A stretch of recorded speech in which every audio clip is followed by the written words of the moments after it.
Sports and TV show streams going live on YouTube, streaming live on YouTube. I put Subway dinner because if I put National Spinach Day, it would, put it as a future stream. And I didn't want that. But I'm having a burrito. And my burrito has spinach, lettuce, cucumbers, black olives, ranch dressing, and they did, put my meal on an actual artesian flatbread, but I threw it out because it's higher in carbs, but this one is only 5 grams net carbs. So I decided to just use my own burrito thing.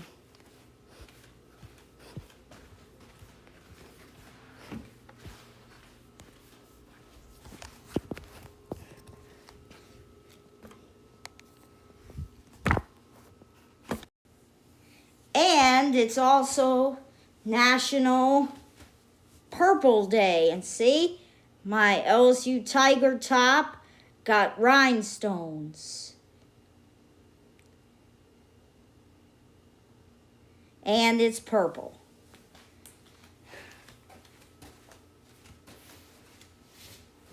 Now I gotta go in my bedroom to see if this is really streaming live or if it says it's a future stream. Because that's what it did earlier. Let's see. Amy, launching you.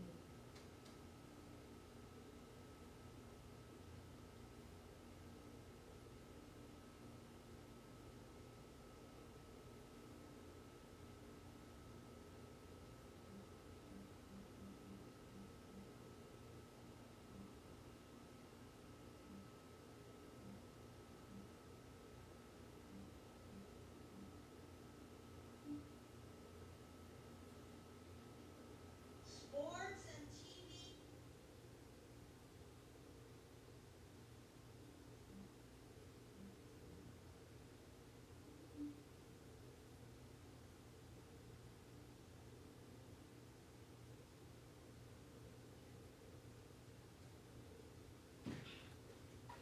Amy, 106 channels. Just to let all my viewers know, I am going to put Rescue 911 on this video. So it's kill 2 birds with 1 stone. Say it's National Purple Day.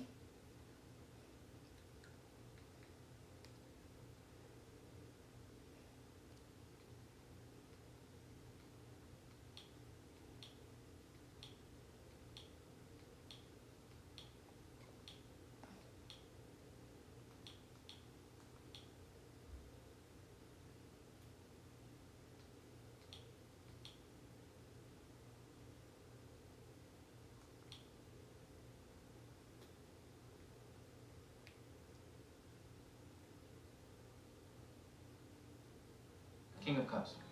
Ah, better than a corporate vice president. Oh, better than a lawyer. Thanks a lot.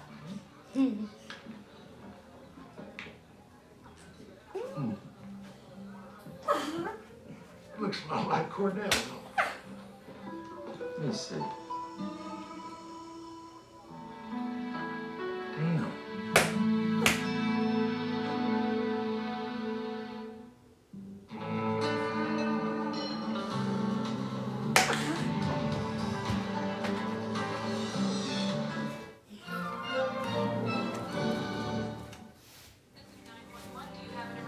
Today on Rescue 911.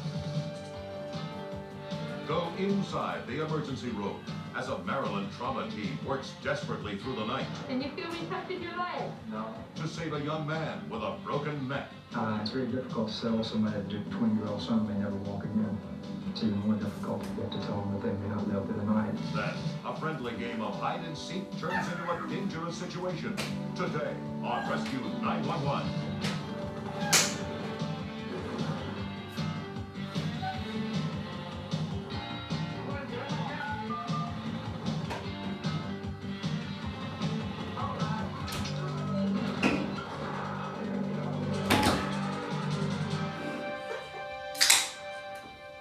What you're about to see is not a recreation. It's one story from the night of July 28, 1989, at the state-of-the-art R. Adams County Shock Trauma Center in Baltimore, Maryland.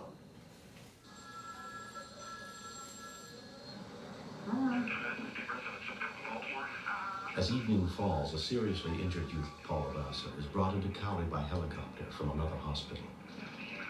Now a 20-year-old who was diving into the water down here on the beach, hit the bottom with his head, immediately was able to move, roll over his back, call for help, taken up on the beach, stabilized, and brought into the emergency room here. I talked to his mother, and she... College Chimpets fan, going live on YouTube. This is National Spinach Day, and it's National Purple Day. Okay. Pass out? And I'm using my iPhone to take the video. See, I ordered a veggie delight from Subway, and I had spinach added to it, black olives, ranch dressing, That's all I know. white Can you feel me American touching your foot? cheese, Can you feel me touching pickles, your leg? No. Can you feel me touching here? No. What about here? and then the dressing that they provided me, or The the wrap that prognosis they is guarded provided me with, right I now, threw it and out, we're and then gonna I have the just added neurosurgeon all put him the in toppings an apparatus so into that we can my put some own traction on the entire hard spine balance burrito. and this problem, Hit the but big red. It's he also may have National a permanent Purple deficit. Day, and I got a Purple Loves Tiger t-shirt. When we continue, Hit the It's big very red difficult to button sell and somebody to subscribe. 20-year-old son Peace they out, don't walk YouTube. again. It's even more difficult to get to tell them that they may not live through the night. If you can't pick your family, you might as well laugh about it. You know you are totally incomprehensible. Maybe so, but I make a lot of sense. Savage is now, but when I'm gone, it'll be Dummy Incorporated. No, I didn't let Master steal. And how come he gave us more pockets than hands? We had sex today. Well, I know, but something I could enjoy would...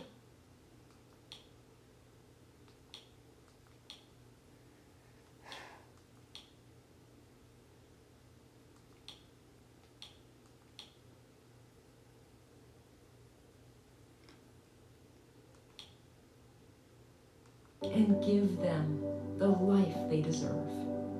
Go online or call.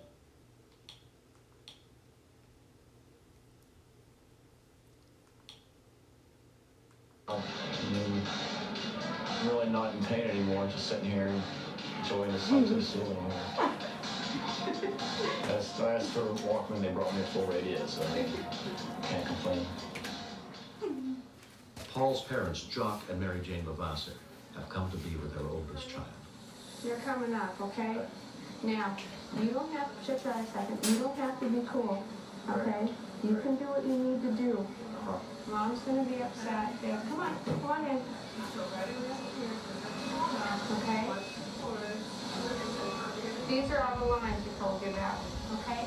Just come right out. What do you? Well, when it rains, it pours, huh? Yeah, I guess so.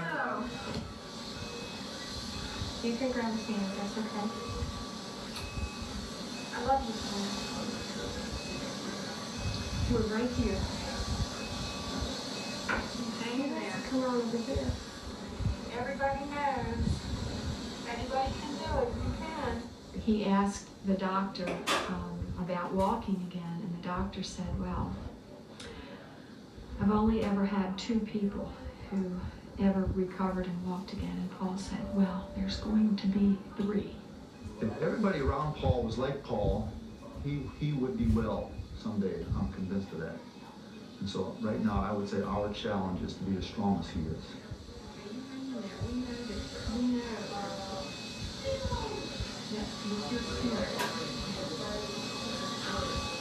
situation we have to deal with. It's a long road home, but we think you can go the whole road. Ready?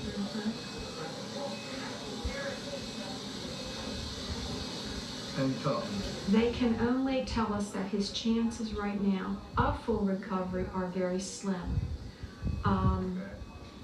My response to that was, fine, as long as we have a chance, any chance, even one chance. Dr. Mike Randall is the chief resident in neurosurgery. And decide whether or not we actually need to take him to the operating room tonight. So if we got to decompress him, we have to decompress him within the first 12 hours after injury. So Already it's more than 11 hours since Paul dove headfirst into shallow water and broke his neck. let's see what we got, folks. Time is becoming precious. That's what passes for crying with Paul. Is there anything else I can do for you? Timer clock's out. As we suspected, there is compression of the spinal cord. The bone is certainly retropulsed back into the spinal canal and is severely compromising his spinal cord. That pretty much tells the story right there. That's we'll have to take him to the operating room just to be able to decompress that and try to salvage some of his neurological injury. It's very difficult to tell somebody that your 20-year-old son may never walk again. It's even more difficult if you have to tell them that they may not live through the night. Fortunately, this guy is unfortunate in one respect, but in the other respect, he is at least going to have a functional life. At midnight, Dr. Randall explains to Paul's family the proposed surgery and its considerable risks. Hi, guys. We're back. Mom and Dad, what we're going to have to do is go ahead and take him to the operating room. There's always a danger when you operate on anything in the spinal cord, the brain, when you operate on anything, that you can make the patient worse. That is certainly not our intention. We definitely have to wake him up right after the operation. So there is a risk that he could come out worse, but he is certainly not going to get any better unless we operate. And we still have a few hours, and we think we ought to just go for it. Okay. You really don't have a whole lot of choice in there. No, we really don't. What are the alternatives? There are no alternatives. By removing the broken vertebrae bone, pressing on Paul's spinal cord, they hope to restore the use of his hands. I just want to let you know that I'm going to be stuck here for a while, so. Okay, I'll try to see you sometime later on tonight. Oh, okay. All right, bye-bye. We'll take him in and make an incision through the front part of his neck. Take out the vertebrae, and we'll take a piece of bone from his hip, and we'll make him another portion of the vertebral body.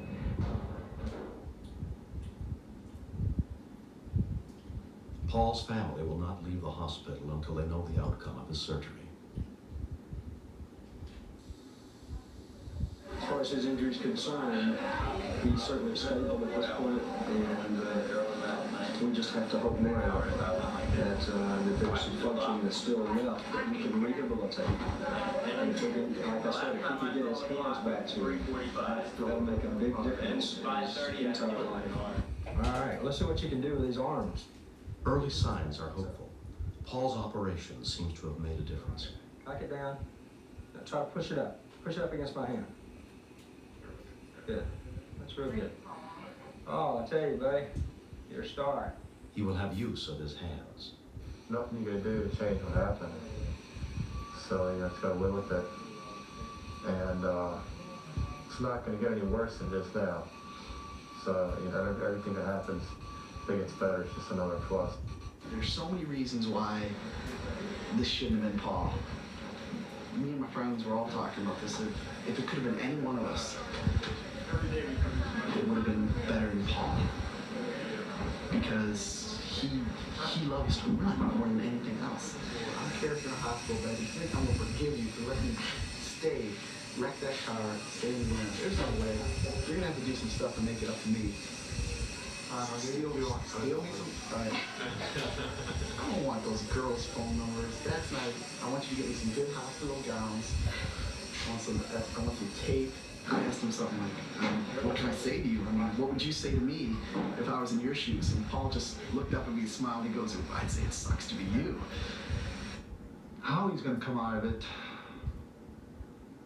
you know, I'd like to see the kid play lacrosse someday. Well, that would be great. That would be great.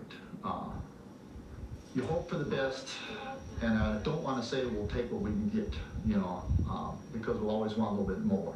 Hey, man. Look at that. That's great. That's great. Turn it off. I've always been up for a challenge. It's just about as big of a challenge as anyone will ever face. And it'll never be, well, I don't know, it might never be exactly the way it was before. But no sense in sitting back and feeling sorry for yourself, because nothing you do is going to make it like it was before. The only thing that's going to do that is if you get out and try to, you know, work on yourself and stuff like that. So I can't wait for rehab to start. You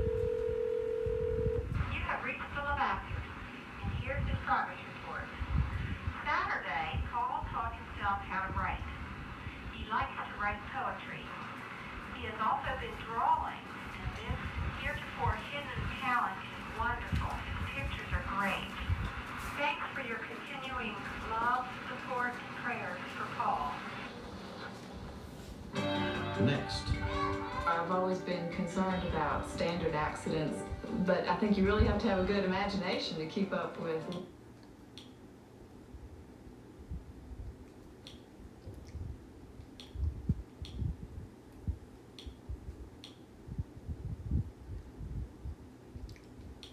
It turns out I have tardive dyskinesia.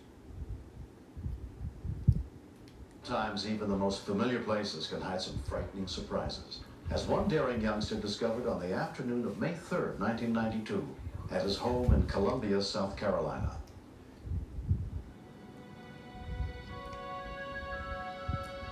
As a mother, I've always been concerned about standard accidents like running with a sharp object or leaping off a swing and breaking an arm. But I think you really have to have a good imagination to keep up with what's really going to happen, because you can't predict it. As she had many times before, Rainey Neifert was babysitting her 7-year-old nephew John and his 2 younger sisters. We were just playing around, playing hide and seek, and Rainey was counting.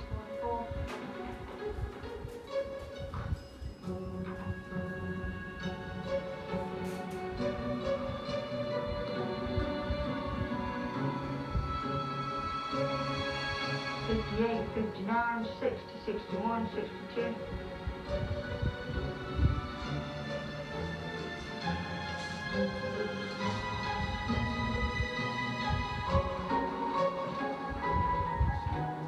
I'm hiding here. 80, 81, 82, 83.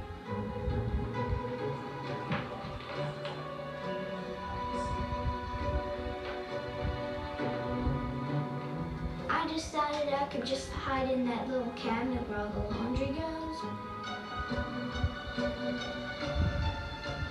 94, 95, 96. Oh, what's happened? John says, Rainey, I need help. Come quick. Rainey, help! Oh my goodness, John Henry, what's the matter? I'm stuck.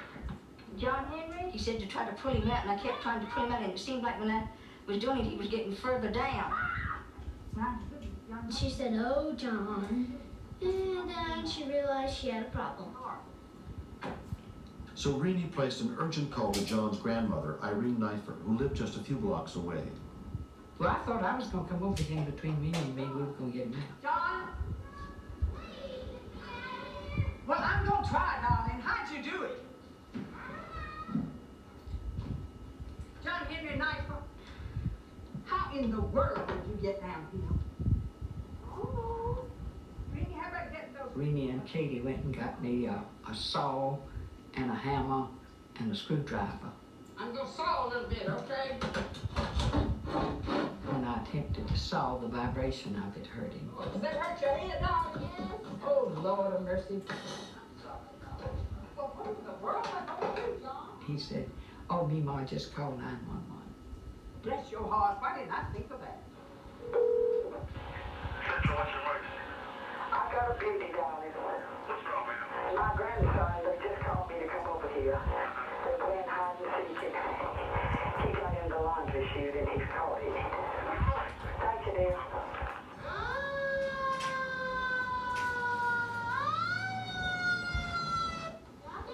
he said, Meemaw, do you think I'm gonna die? And I said, of course you're not gonna die, and you didn't have any business getting in here anyhow.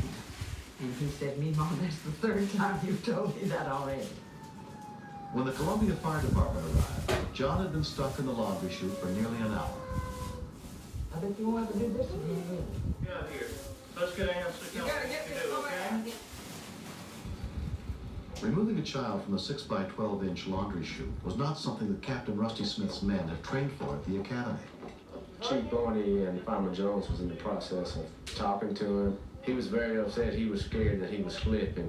Kinda got him wedged in here. And it was just unreal how he got in that situation like that, how he could get up in that little hole and not get back out. While firemen sized up the situation, additional help arrived. Hold your feet, okay? You'll be alright, John. You hurt I was saying to myself, I'm gonna be stuck here forever. EMS is on his way. That said, I didn't want to die younger than Elvis.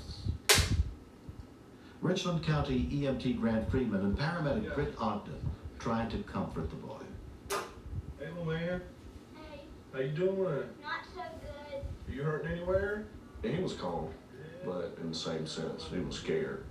Basically, our main concern was his airway and respirations. John, my name's Spike. Just a little bit of cold air, okay? It's oxygen. They did a marvelous job of pacifying John by talking to him. The defibrillation gel, that's a real slick substance, and we just tried to get him very slick. Asked him to exhale one time, hoping that maybe that would decrease his body size, upper body size, enough that we could slide him on out. All right, here we go. 1, 2, 3. Ow! Ow! Okay, you got him up there? You gotta keep your feet still for me, John. He was stuck. He was not going down, he was not going up. I figured, well, what they're gonna have to do is break hell out of this thing to get him out.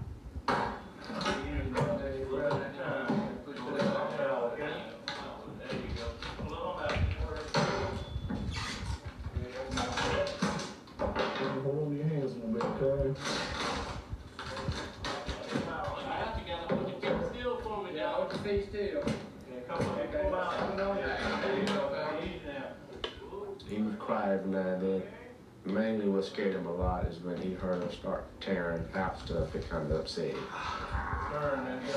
We'll go downstairs and grab him since they pull him out.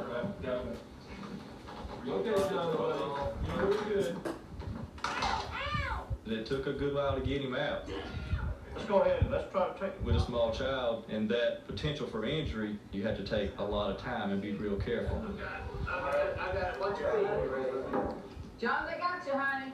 Okay, here he comes. After 2 hours in the laundry chute, John was finally free.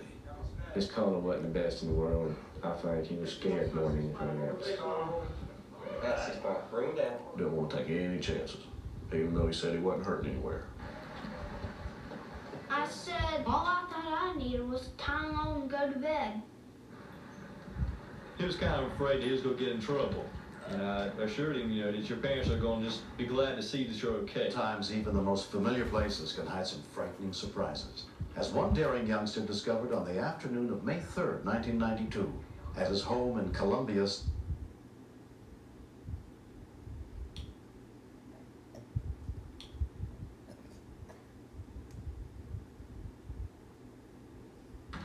I told his father that, and John overheard me say it. And once when my son Francis was reprimanding John, he said, "Be careful what you say about me, Daddy, because Meemaw said I was the pick of the litter."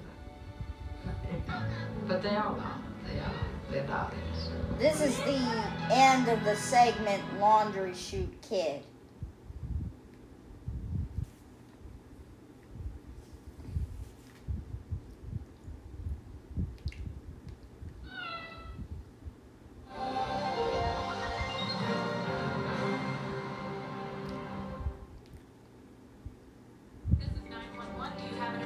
Today on Rescue 911.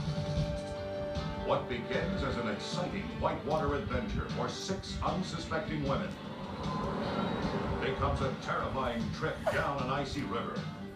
The water was just sucking me down in, and then it would just spit me up enough to get a breath of air. Then 3 dangerous criminals play a deadly game of hide and seek today on Rescue 911.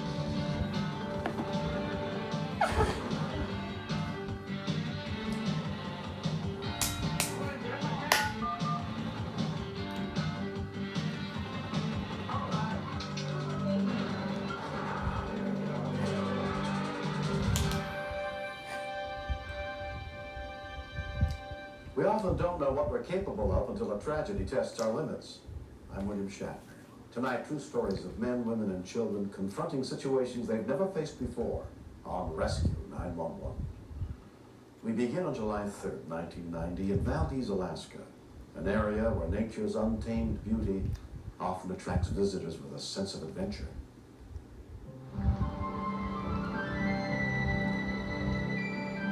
Alaska is really incredible. It's just unbelievably beautiful. The wildness of it, the freedom of it. Alright guys, don't look nervous. Smile. Alright. It was supposed to be an hour of fun for the 6 friends, whitewater rafting down the Low River. Chris Walker had organized the trip. It was a beautiful day, and we got all suited up, and we were all just real happy and having a good time. It's like when we used to put our snowsuits on when we were kids. I was the only one out of the group that had rafted before, and we were all really excited about it. Get sucked in by the river. Kristen Ellingson did have some second thoughts about the outing. The rivers here are frightening because they're cold. They usually run off of glaciers, and they can be fast and turbulent and lots of rocks. But I thought, well, okay, I'm not gonna wimp out on my friends here.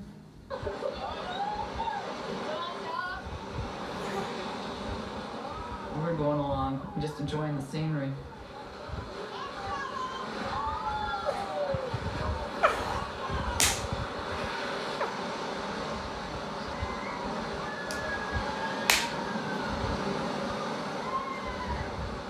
The water's getting rougher, and you know, it's getting fun and exciting. The guide had warned us that going underneath the bridges was the hard part.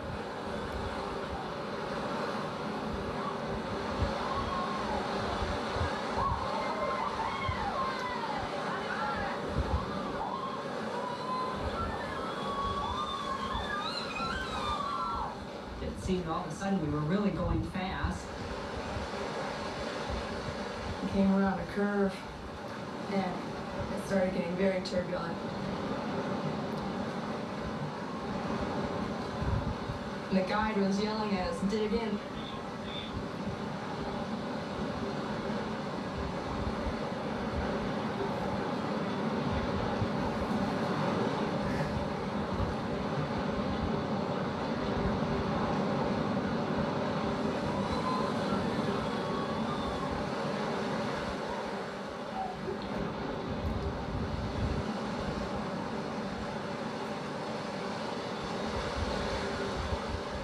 Somebody was yelling that somebody was under the raft.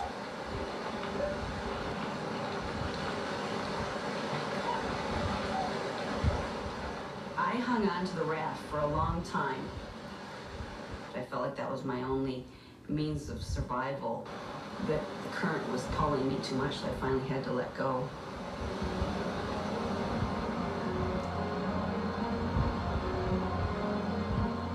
The water was just sucking me down in, and then it would just spit me up enough to get a breath of air.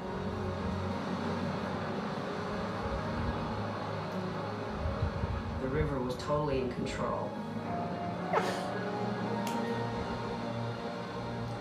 When we continue, after 3 minutes in 36-degree water, you can see the first signs of hypothermia. When the core temperature drops too low, you can die. Our pal.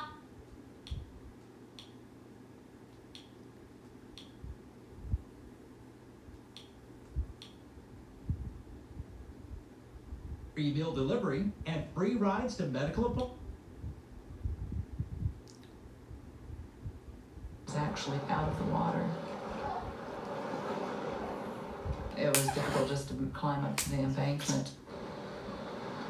Cindy Phelps was also swept into a shallow area at the river's edge.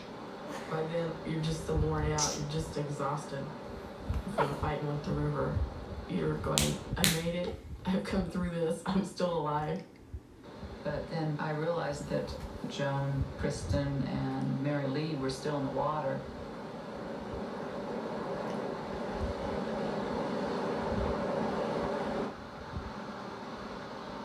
Mike Buck, who owned the rafting company, happened to be in the area on his way out of town. As I was driving out the road, I thought, oh, we got a 4 o'clock trip. I might see those guys as I drive through the canyon. Oh my God. All I saw was the people, and no raft.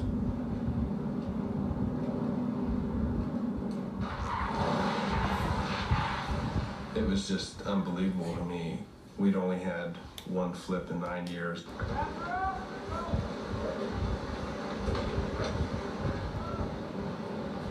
Kristen missed it. I just thought, oh, she's missed her chance. You know, it just really put fear into me. I yelled to come up and get in the van and drive me down the river.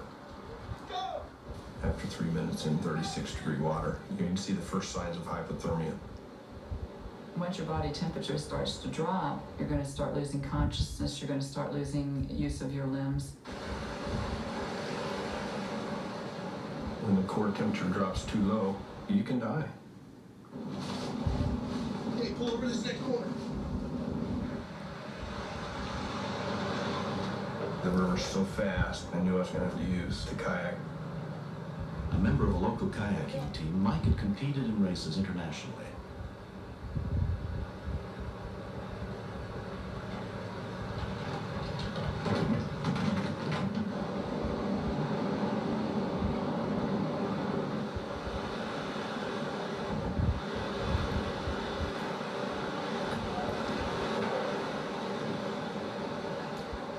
This time, Kristen managed to grab a throw line.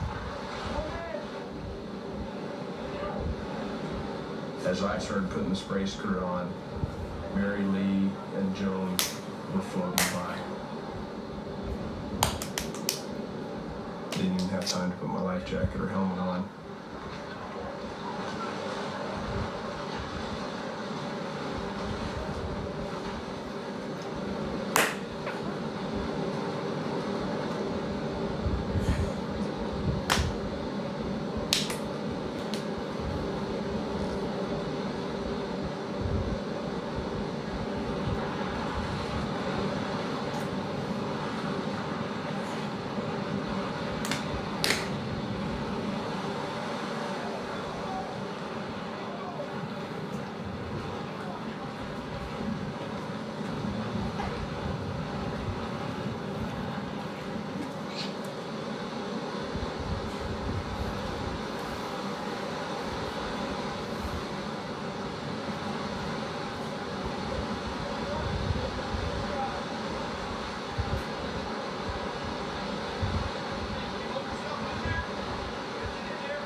I was a little worried about leaving her there.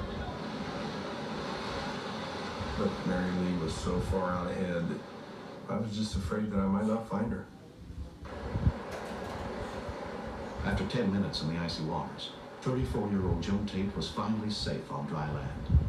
I continued to climb on up until I was completely out of the water. It took me a while to do that because my fingers were so numb.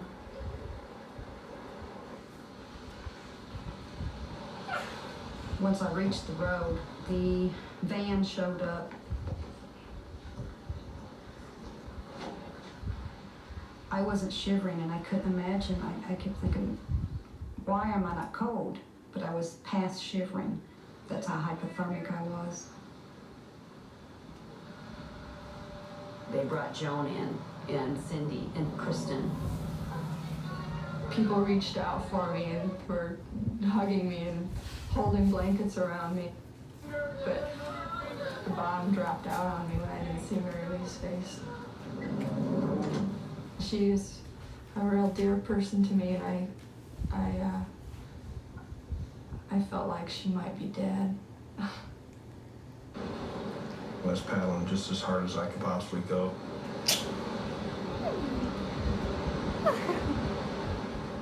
I was just scanning the river the whole time, looking for that orange life jacket.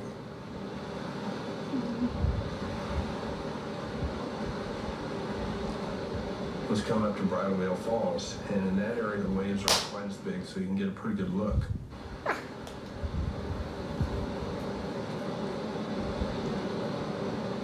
And finally spotted her.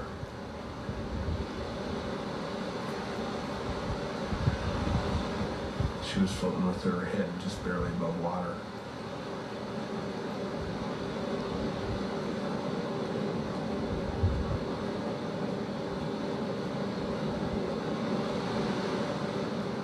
I could see that she was still conscious as I came up to her,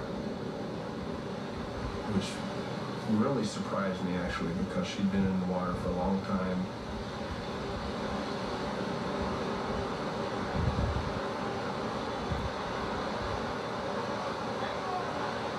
Anytime you've been in the water that long, your hands get very, very cold. It's real difficult to hang on to anything. I was just hoping that she had the strength and the wherewithal to hang onto the kayak so that I could get her ashore.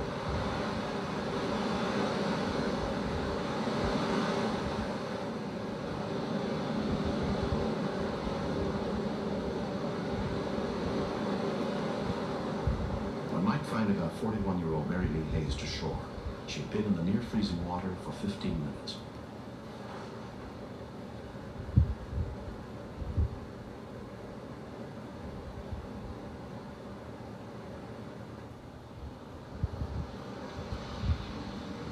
It seemed like forever till the van got down there, and I'm sure it was just a couple of minutes.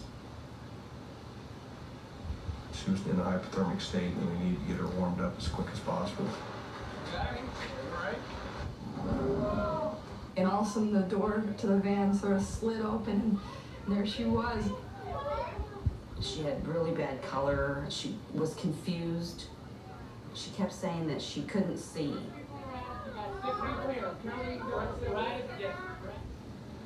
By the time Mary Lee was put in the van, everyone else on the raft had already been rescued. She was treated for hypothermia at a local hospital and released the same day.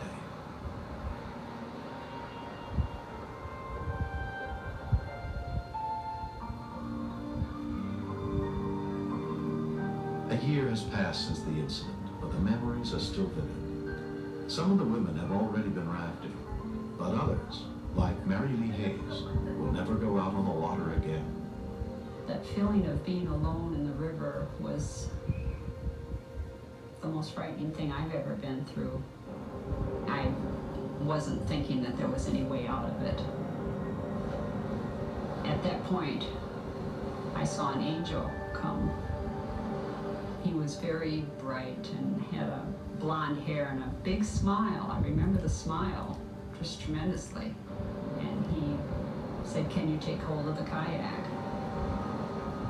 Mike Buck is a very special person to me. I know in my heart that he saved my life. The timing was unbelievable. It was really a miracle that I was there at the right place with all the right equipment. Definitely affirmed the way I already believe about life. That life is good.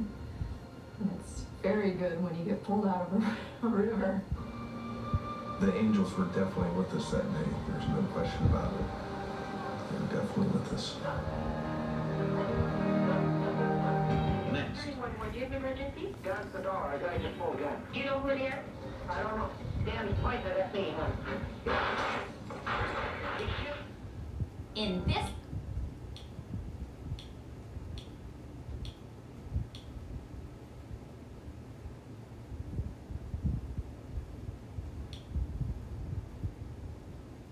It's the added moisturizers that make it my recommendation.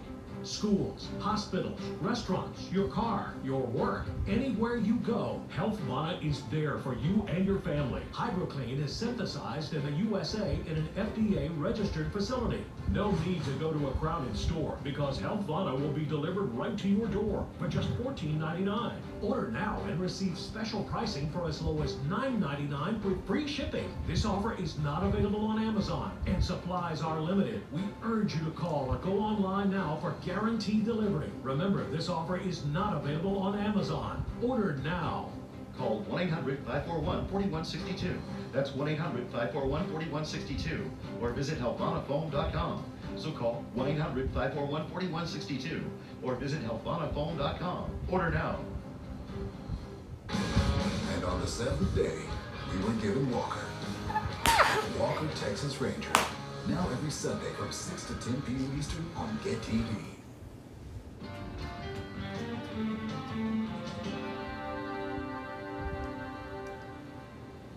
Cody's a small town. We hadn't had a murder in Cody in 20 years, so it was a shock to the community. It was something I didn't ever expect. We live here because we think it's safe. It was after midnight on April 26, 1983. The streets were deserted, but the Silver Dollar, a popular local bar, was packed, mostly with regulars who knew each other.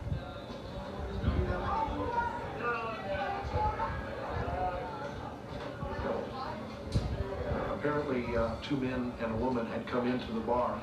I don't know if their intentions were to rob the bar, but they'd stolen a car, stolen plates, had stolen firearms.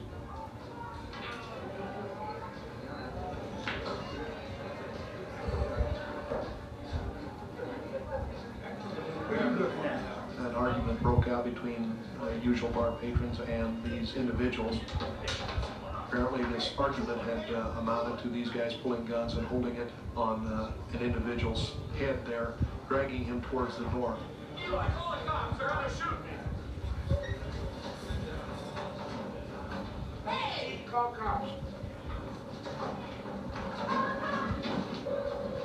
Cody's night dispatcher, Janet Brewer, took the call. Got the dollar. A guy just pulled a gun. Okay, Silver dollar.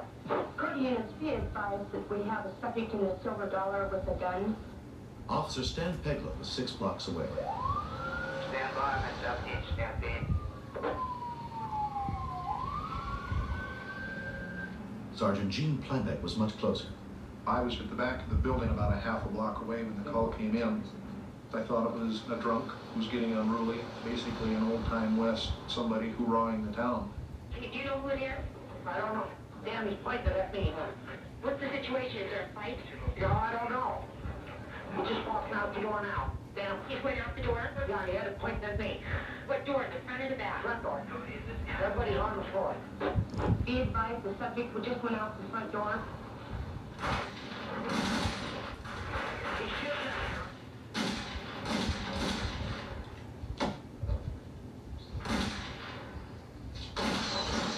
Shots fired, shots fired, shots fired. I copy, Gene. Get some help, Cody. Sam, John, 440, leaving the area, 6 subjects in it, yellow plate. What direction, Gene? Headed west on Sheridan. Okay, I think I got him. Try to get to your car. This car, shots fired. That's the car. Cody, get Dutcher rolling. At that time, we had no way of paging an officer out, so I had to dial every officer on the telephone. This is Janet. There's been shots fired at the Silver Dollar bar. They need help out. Officer Rick Dutcher immediately responded. I'd just gotten off for work, so I quickly proceeded to where they were, which is only about 2 blocks from my house.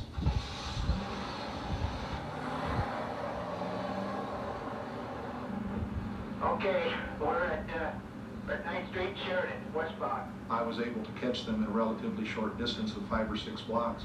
They were only traveling at a speed of about 25 miles an hour, not any sort of evasive driving at all. It was crazy. I was trying to keep track of the radio traffic and getting flooded with calls coming in asking what was going on. And then somebody called from the Silver Dollar on the 911 line. 21 enforcement, is this an emergency? This is an emergency. We need an answer at the Silver Dollar bar. It's the added moisturizers that make it my recommendation. Schools, hospitals, restaurants, your car, your work, anywhere you go, Health Vana is...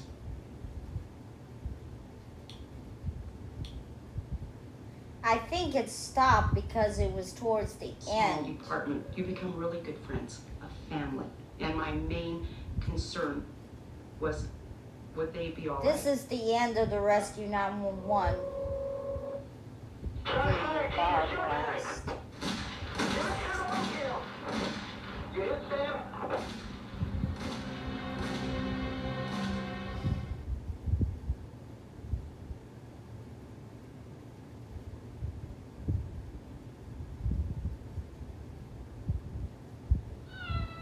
Meow.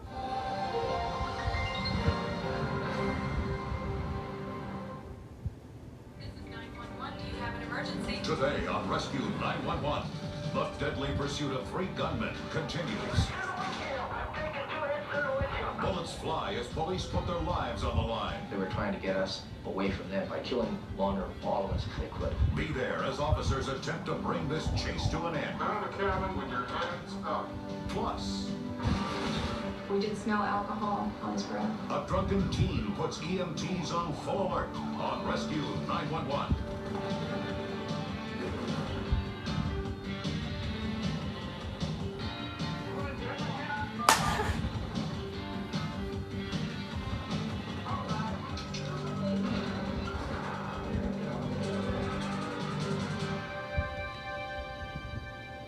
Two men and a woman had fled the scene of a shooting at a bar in Cody, Wyoming, in a stolen car. As police gave chase, 2 suspects opened fire on the officers. I'm not hit. I'm backing up. I'm taking 2 hits in the windshield. Cody, there's no firing. Get somebody out here. Roll everybody. Be advised, I'm trying for it. Can you hang on? They were hollering, Janet, get us some help out here. I think I was praying that nothing would happen. The vehicle has taken hits. This is a dead zero situation. See, they were shooting on both sides of the window, so everybody in that vehicle's got guns. They come on both sides on you. The area we were going through is lined with residences, and when I fire, I have to worry where that bullet ends up. We were basically held hostage and could not fire back. I don't know what they got in here, Gene, but I'm gonna... Those shots are too close for me. I'll hang it back.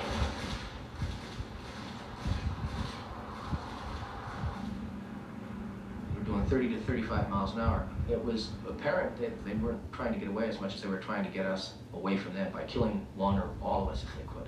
Yeah, brakes are coming on. Up and up. 4 shots fired, Cody. 10-4-14. Third time they shot at me. Back off, Stan. Back off a little. When you leave town, you go through a very narrow canyon, which has 3 tunnels in it. At that point, we got back to a distance of approximately a quarter mile. They're still firing. They got something. Take over, Gene. I was terrified that he had been hit himself and was in fact injured.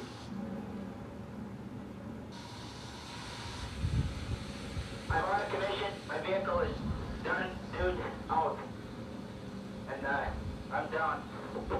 The car took hits through the radiator, so I had to discontinue the pursuit just prior to entering the tunnel. Klimek and Dutcher, who were behind me, continued on, attempting to locate the suspects. Dutch, I don't see him. Watch the ambush. We lost him here. We began to slow the pursuit so that we could see what we were going into. We were concerned that we might drive through the tunnels and find them barricaded behind their car, ready to open fire on our cars point blank.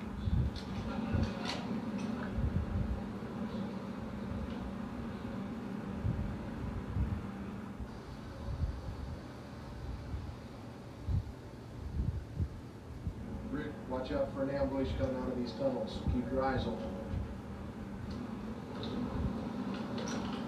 I can remember trying to peel my tongue loose from the roof of my mouth, trying to remember when it got stuck there, dying for a drink of water. It was an extremely unnerving situation. We realized after we got to the other side of the tunnels that we had lost them, that we were going to need further help from a lot more officers. The only way in to this canyon was the road we were on, and the only way out was through Yellowstone National Park. We had the dispatcher radio in to Yellowstone National Park to seal off that entrance, and we set up the roadblock about 1 mile past the tunnels. We realized it was pointless to do any type of search until daylight. By sunrise, the man shot in the bar was dead. The town of Cody was gripped by fear as highway patrol officers and 2 SWAT teams joined forces with sheriff and police officers to search for the armed suspects.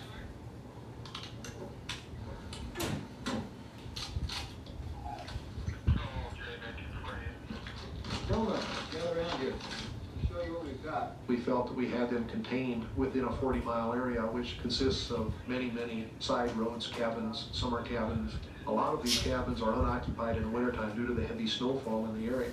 So the initial plan was to go through the area and check all of the cabins to see if you could see the vehicle or anything out of ordinary.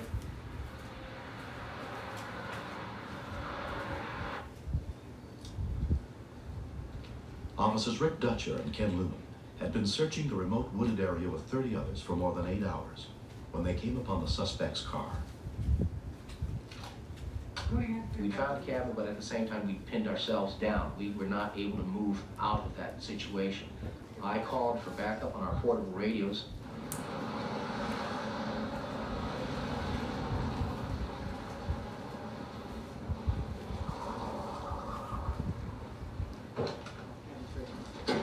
Gotta keep it up.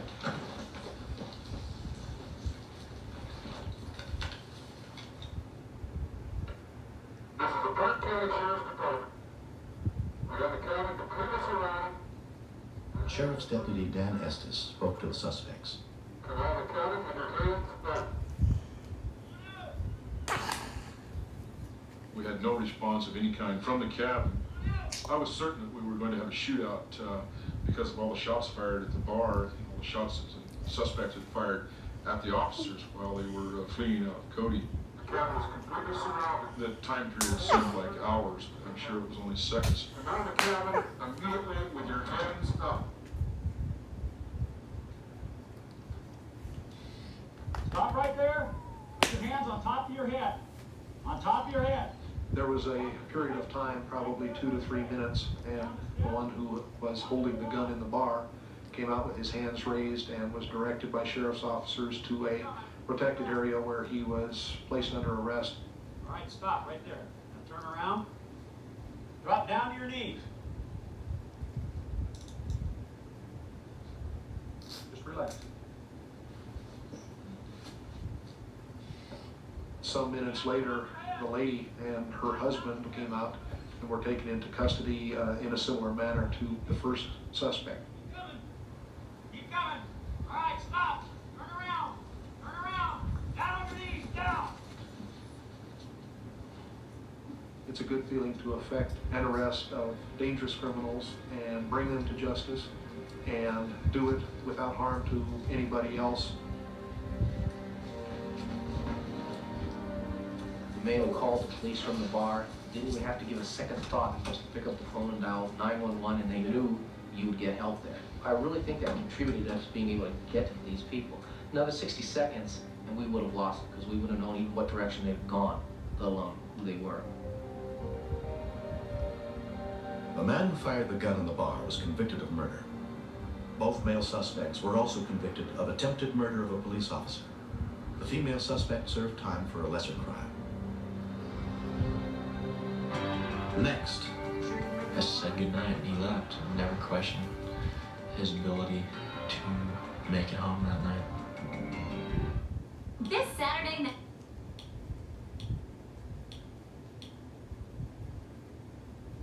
Coverage. All that no additional. Drink in her hand. Brandon was definitely a party animal. We all were.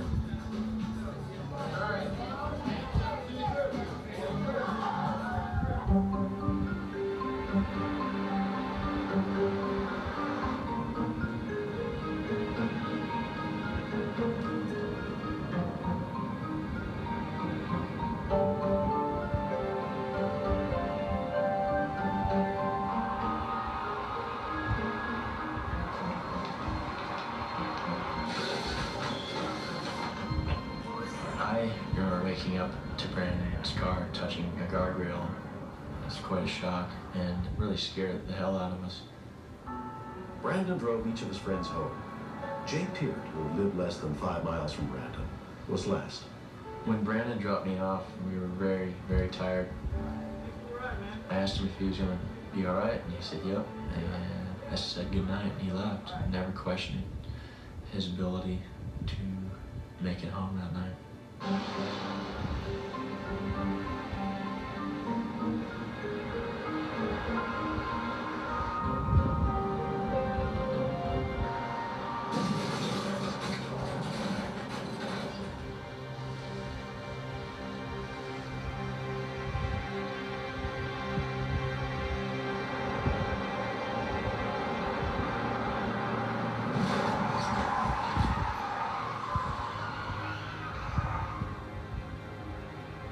When we continue, I cried myself to sleep that night. I told my mother several times over and over, I don't want to go to my friend.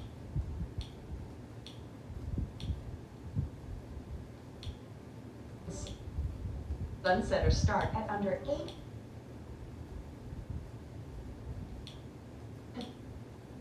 Best-selling awning. Call now to get the whole Sunsetter story. You'll get this free awning idea kit with DVD plus a $200 discount certificate, and there's no obligation. Hundreds of thousands of families own and love their Sunsetter retractable awning. We're one of them, and you should be too. Stay cooler and enjoy your deck or patio much more often. And do it all at $200 off if you call now. Call now for your free awning idea kit with local dealer info and $200 discount certificate. Life is better under a Sunsetter. Call now and save. Call 1-800-282-1894. 1-800-282-1894. Extra, extra. It's the Get TV newsletter featuring star interviews, fun facts, and schedule highlights. Sign up today at Get.tv.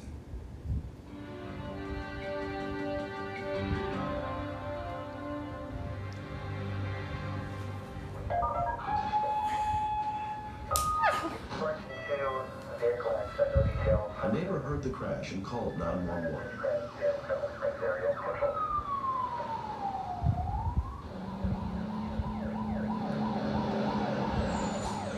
Members of the Santa Clara County Central Fire District were the first to arrive at the scene, including firefighter EMT Joe Viramontes.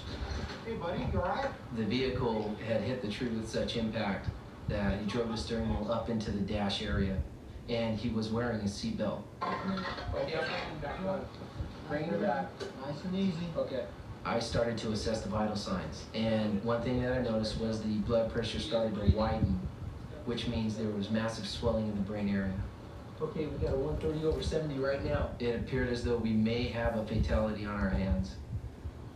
The driver of the second vehicle was shaken up, but not injured.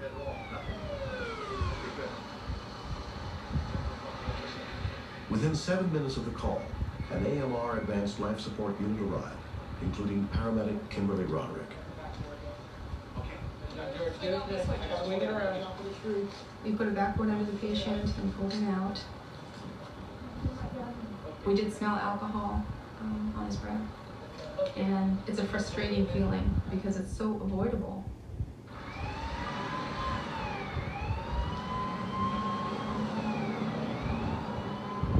Brandon's friend Jay was on his way to his girlfriend's when he happened to pass the accident scene. As I came around the turn, I saw emergency vehicles everywhere. And as I got closer, I noticed the license plate on the car was one Tough Topaz. As much as I didn't want it to be, there's no question that that was Brandon's car. The victim had not been carrying any ID. Jay told the investigating officer, Sheriff's Deputy Bruce Rack, that he knew the driver of the car. He was highly agitated and very upset. I would be too if I saw the kind of damage that was involved in this accident. His first question to me was, is he dead? Can you get a hold of him? Yeah. Contact both of them. Okay. He instructed me at that point to go home and call Brandon's parents. Making that call was probably the hardest thing that I had ever done. Hello? Jim, what is it? As a parent, the midnight phone call is something that we always dread. Oh, They said he was in an accident. And And it was just the most frightening words that we've ever heard. They take him to San Jose Medical Center. It started sinking in really, really hard, and I cried myself to sleep that night. I told my mother several times over and over, I don't want to go to my friend's funeral. I don't want to see one of my friends die. Brandon was admitted to San Jose Medical Center under the care of Dr. James Hinsdale, the director of the trauma unit. As soon as we saw him, we knew that this was a very severe head trauma. In many ways, one couldn't tell if he was even barely alive, except that we could get his pulse and blood pressure.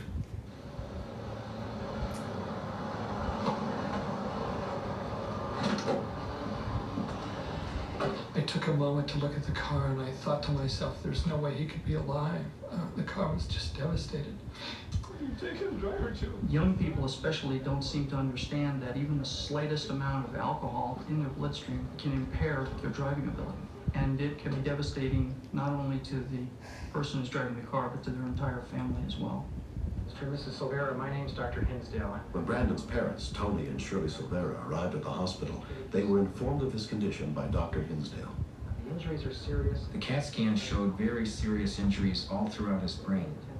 We weren't optimistic that he'd lead a normal life after looking at the seriousness of the brain injuries that we saw. Remember I told you he's combative and that you report head injuries? He's also got a lot of tubes connected to him. Brandon's right here. When I first saw Brandon at the hospital, honestly, he didn't look too bad. He's not going to recognize you. He looked like he was asleep. Right ahead. Okay. In my mind, I still felt that some miracle was going to happen and I was going to have Brandon back. We can all do it together. We're here for you. Keep fighting. Keep fighting. Brandon, there's so many people praying. They couldn't tell us to what extent there was brain damage, but I wanted to believe that I would be accepting him in any state that he might be in. If it meant that he could never move again, that was okay, as long as we had him. Everybody's here, pal. Pulling for you. You can do it, huh, buddy? I was feeling really guilty, felt that I should have done something to, stop him from driving that night, from going home.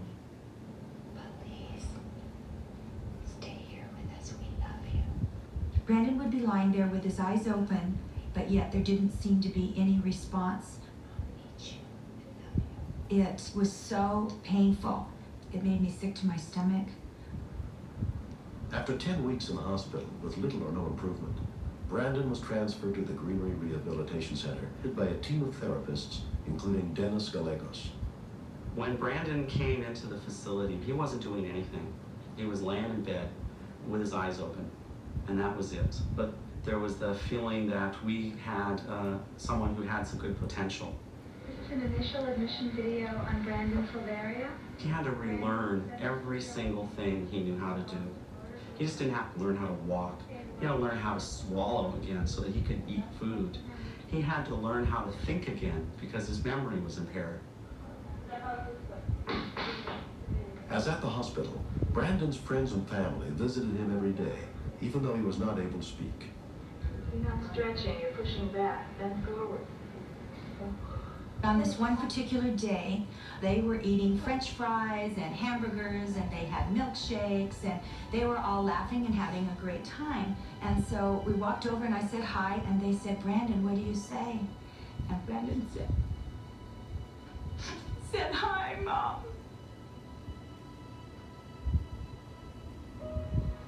Good afternoon.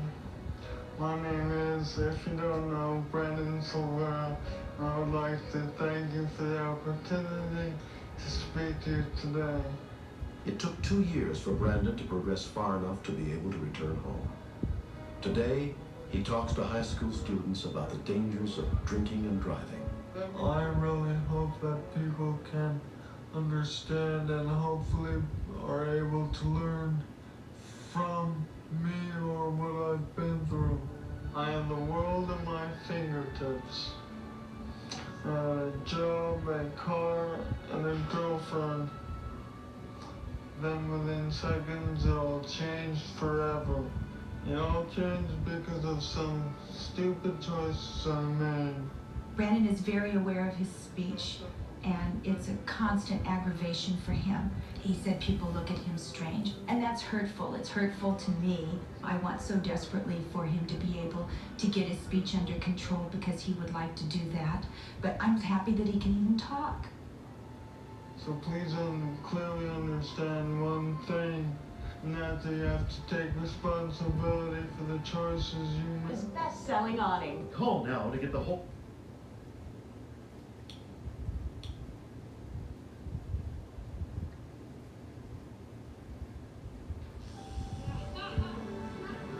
With the family that I have behind me, pushing me always to keep going. Someday I might be so high up there you might never believe that it really is me up there.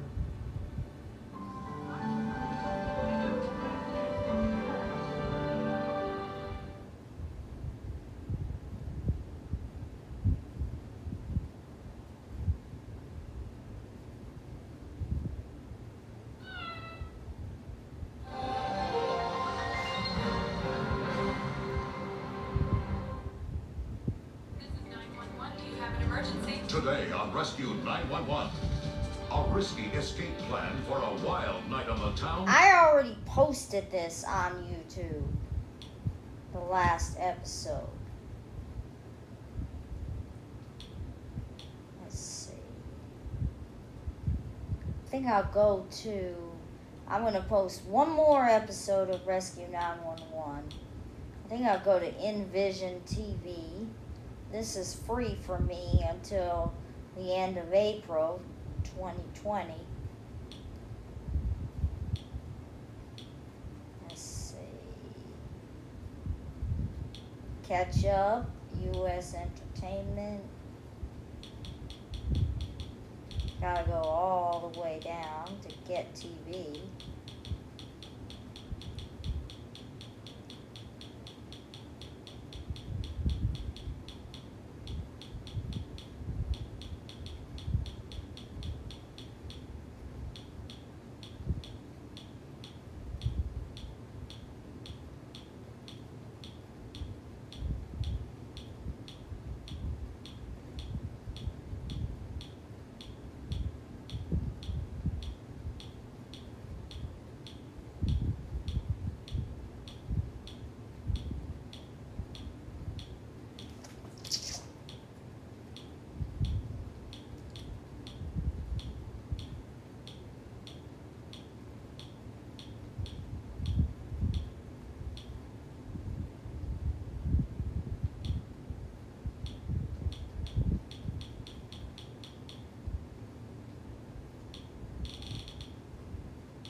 Wait, I don't see any Rescue 911.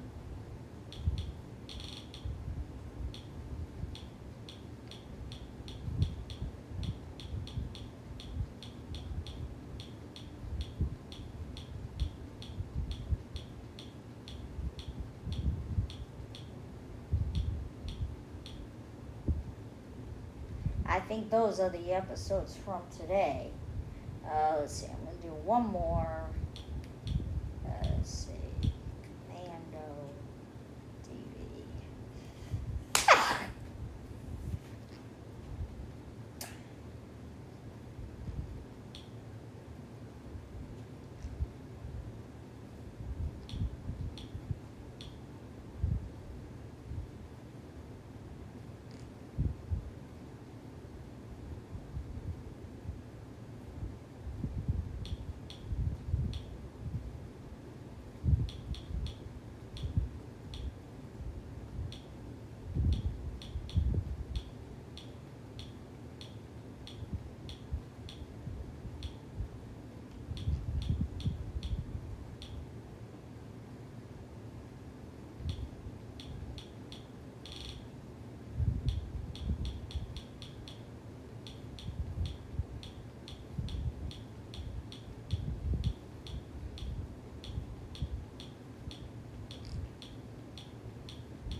Now I'll see if I already posted this episode of Rescue 911 on here.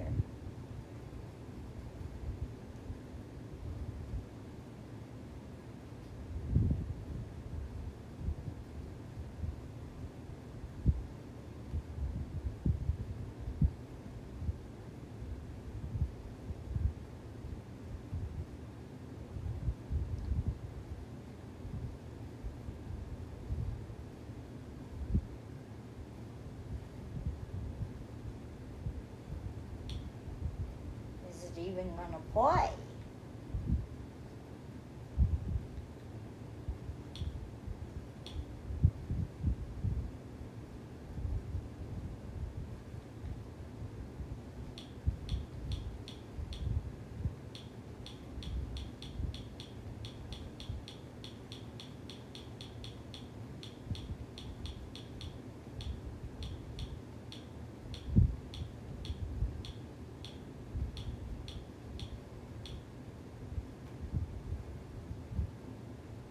Let's see.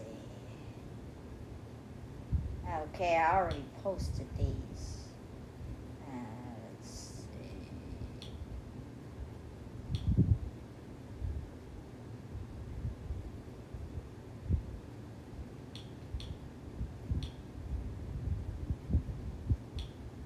Maybe this is the one that I didn't post. Would have been helpful in that. It was just unbelievable. She got us out of the burning house. If she didn't, we would have been almost blown up. I really loved my sister.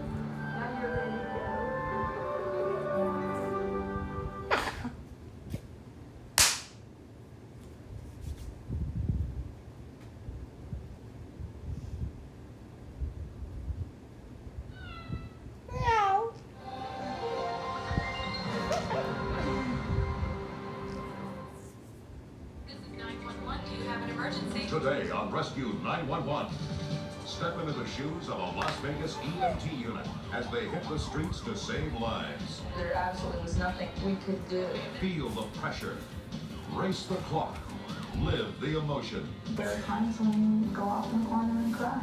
Plus, campers trapped in a swamp filled with snakes and alligators wait in terror for help. Don't move your legs and try to be as quiet as possible. On Rescue 911.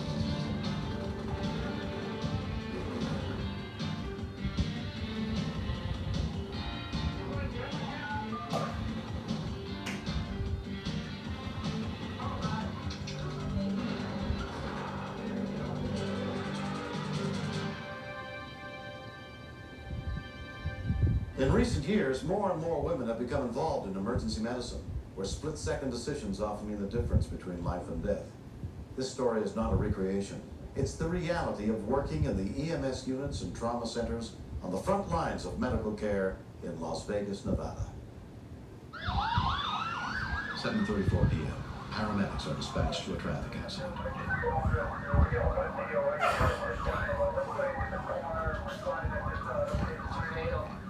We got some information over the radio that this was a 3-victim accident, and one of the victims was dead at the scene.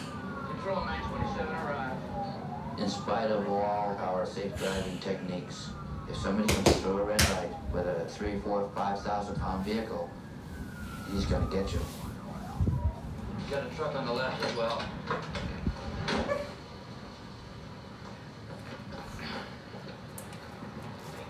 What kind of help you need here?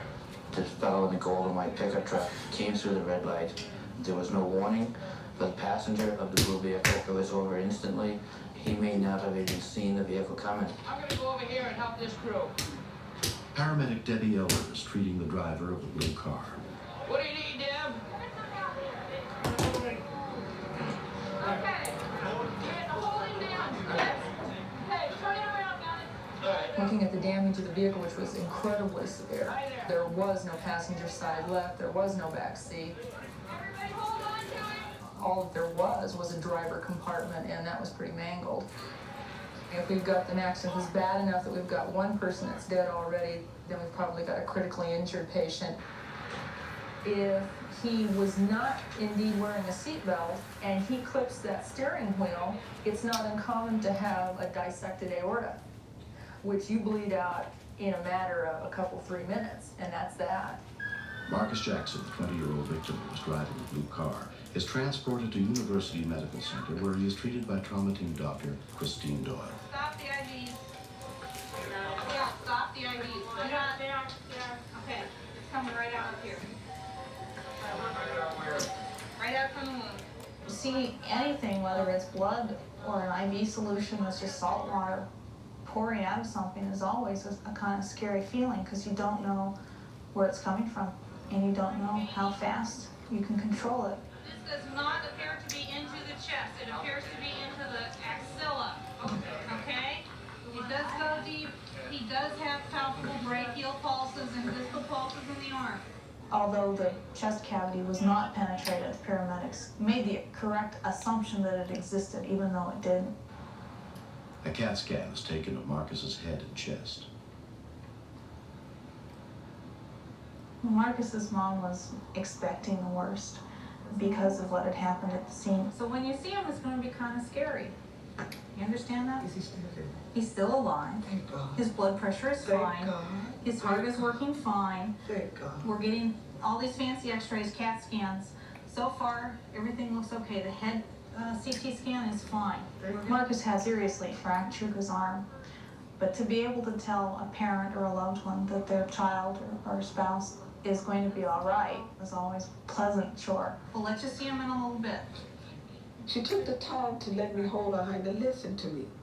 And that was important to me, what Dr. Doyle did. Not only her medical profession, you see what I'm saying? Because that's what she's being trained to. But the woman part in her and the human part in her opened her heart to me. You can't help but be human, and that means that you hurt for somebody.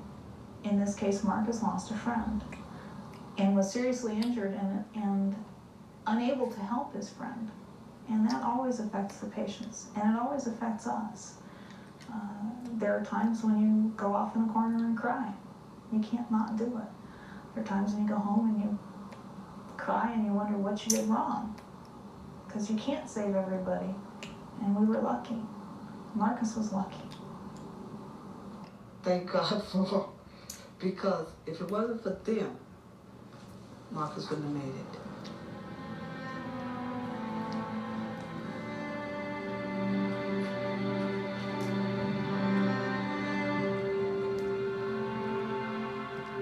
The driver of the pickup truck suffered only minor injuries.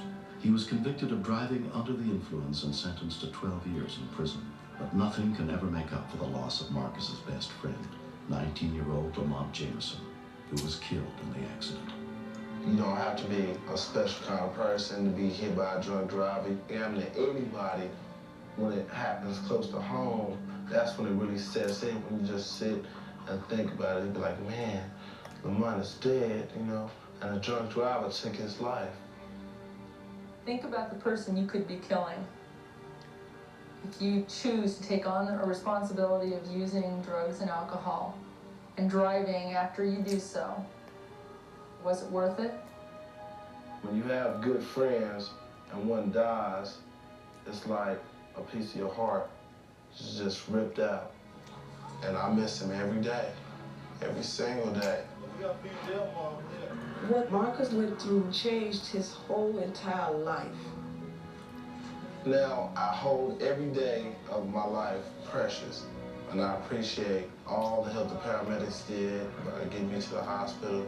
That's probably why I'm here today. Next. It's the night before Thanksgiving. We're out in the middle of the Everglades, 20 miles from any major highway.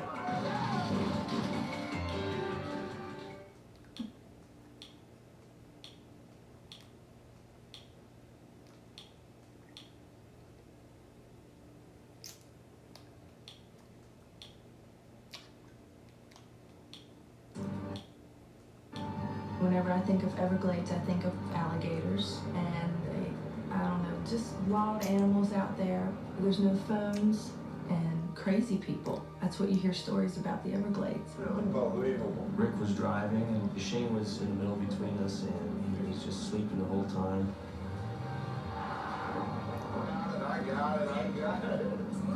Rick and I were friends for a couple years.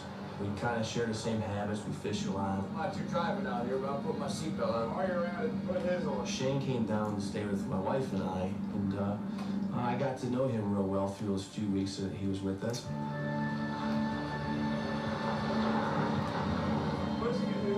You gotta go on or not? We're okay.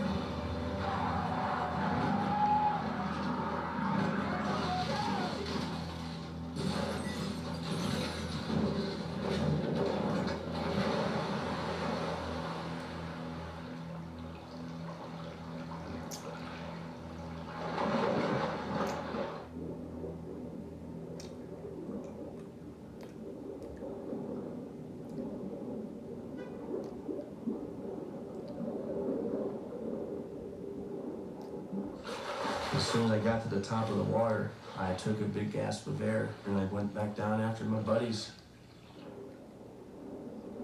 On my way down, I seen the truck, just more or less the shadow of the body, because there was very little light down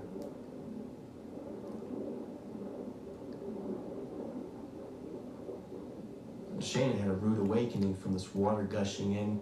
He was just all of a sudden woke up and he was on the bottom of the canal.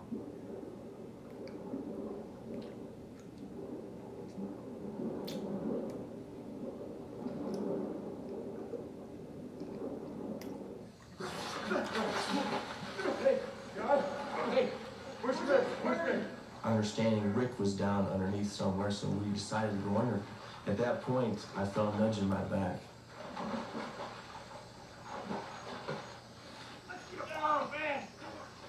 When I saw Rick, I just wanted to hope that this is not what was going on, that this was just, I was still asleep. This was all a dream, but it wasn't. It was there, it was happening. And it scared me to death. I was yelling from the top of my lungs at him to wake up, and he wasn't moving. We had no idea if he had broken bones, busted spine, so we knew we had to move him as least as possible. As soon as my eyes adjusted, I seen blood coming from his left ear. I didn't feel a pulse at that time, and I thought I was doing it wrong. So I moved my hand around to readjust it, and again, I didn't feel anything. Still nothing. Come on. And at this point, I knew he was dead. Dave began trying to do CPR on Rick as best he could remember it. I knew he was there. I knew there was something way down deep inside, like a little voice box. And I knew if I'd wake that little voice box up, something would click in and say, hey, look, man, some of your friends are out there. Let's go back out and see them.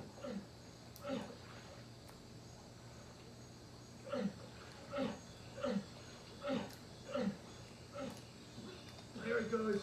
Come on, Rick. Come on, man. He started choking, at which time he come around with a pulse and started breathing and grunting and showing lots of pain. It was approximately maybe 10 till 2. It's the night before Thanksgiving, no hunters, no campers. We were out in the middle of the Everglades, 20 miles from any major highway. So I told Shane, I'm gonna run for help, and I told him if he runs into any complications with Rick, just please do what I did and just try and keep him going.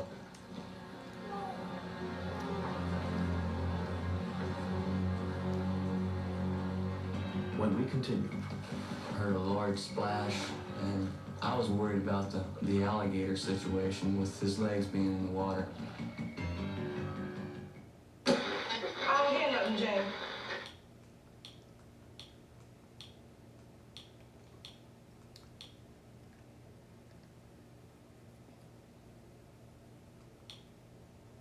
Snakes and alligators, crocodiles, and I was worried about the alligator situation with his legs being in the water. I seen a glow of light coming in one direction, and I decided to go that way because that was probably Fort Lauderdale.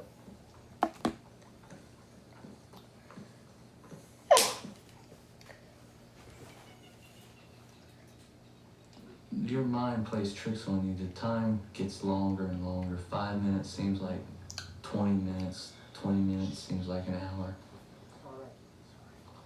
I felt quite a bit alone, knowing that Dave's running for help and could be back, or couldn't be back.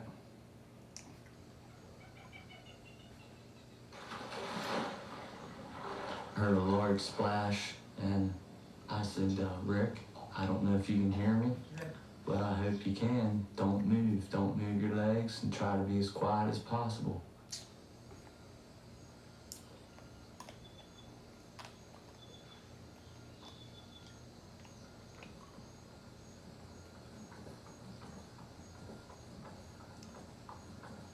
Finally, after a couple hours on my run, I noticed that there was a campfire to the left. I was so relieved that I found help. The two campers drove Dave back to where his boots were lying in the road. He had run more than 11 miles.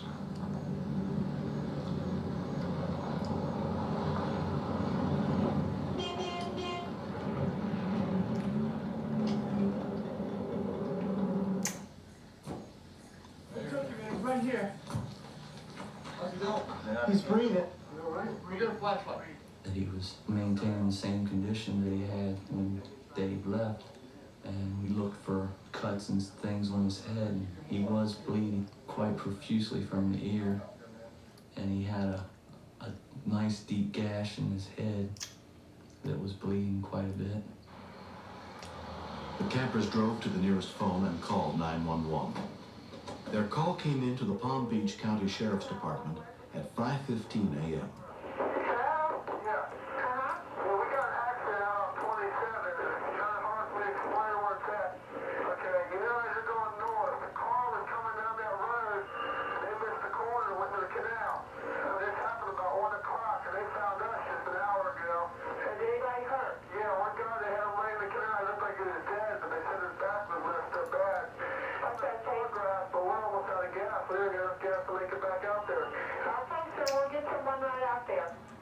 A rescue unit from Everglades Hospital was dispatched, including paramedic Gene Shunk. This is roughly 40 miles from our ambulance station. We knew time was of the essence. It was a little cool. We had no idea how long the patient had been in the water.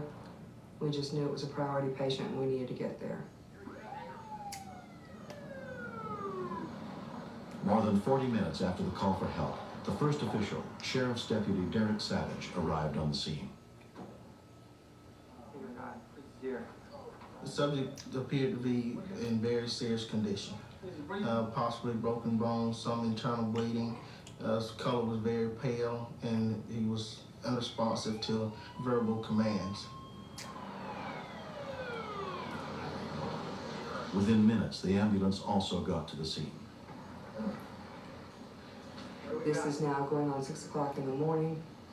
Mechanism of injury tells us there's a good possibility that he could have spinal injuries, possible head injuries. Certainly he was suffering from hypothermia. We had to get him immobilized and get him out of there as soon as possible.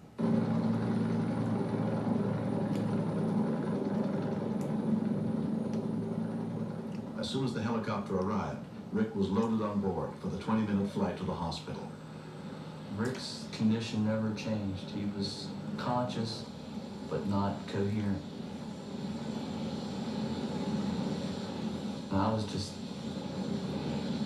felt cold. I had that cold feeling. I was scared, shivering, and just glad that everything was coming down, that we were getting the hell out of there, that we were going home.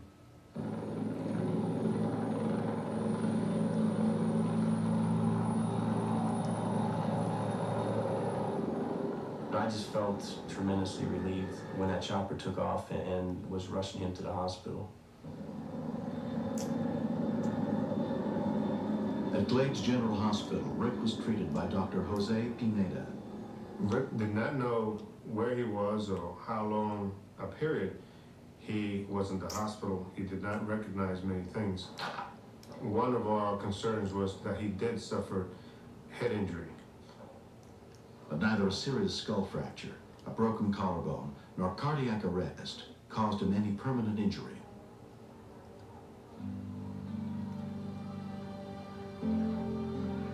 3 months have passed since the accident which nearly cost Rick Johnson his life. I don't remember the accident. I don't remember it happening at all or being in the hospital. Next thing I remember, the only thing I remember is being home 2 weeks after being in the hospital. Lois Broadwell can't forget those who helped save her brother.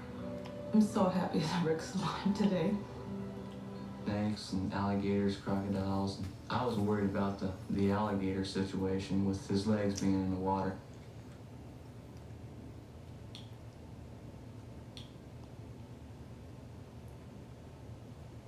We were that close to being, dead, and drinking and driving is completely out of my life. I don't want to deal with it anymore. Life's too short, it's too enjoyable to ruin it on something as stupid as this.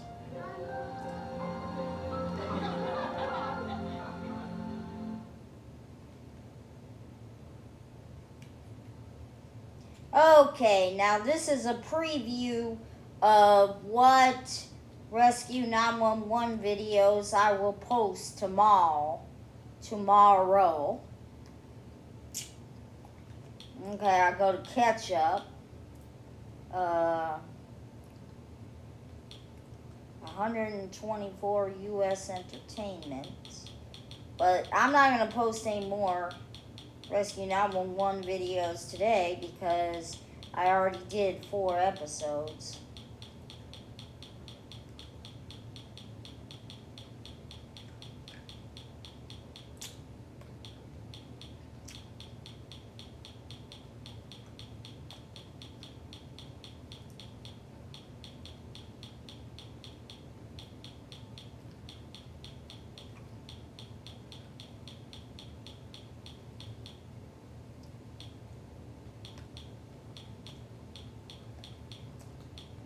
Well, there's Get TV. See, they have March 26th, which is today. It's after Walker, Texas Ranger. See, there's 4 episodes.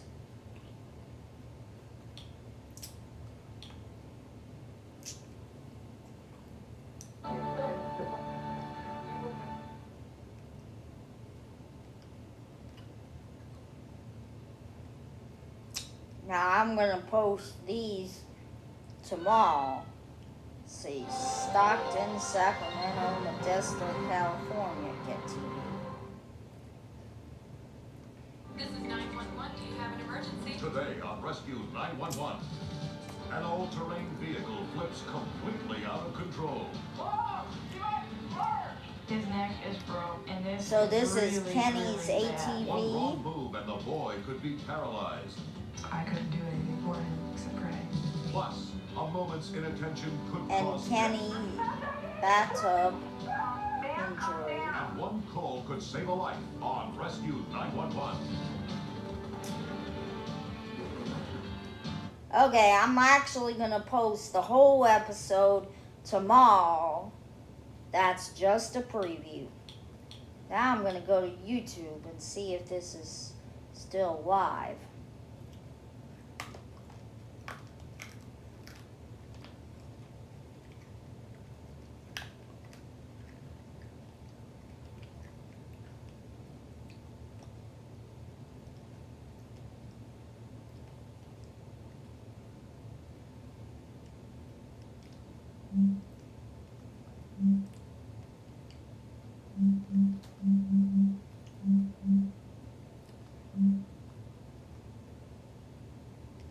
Yeah, see, it's Subway dinner.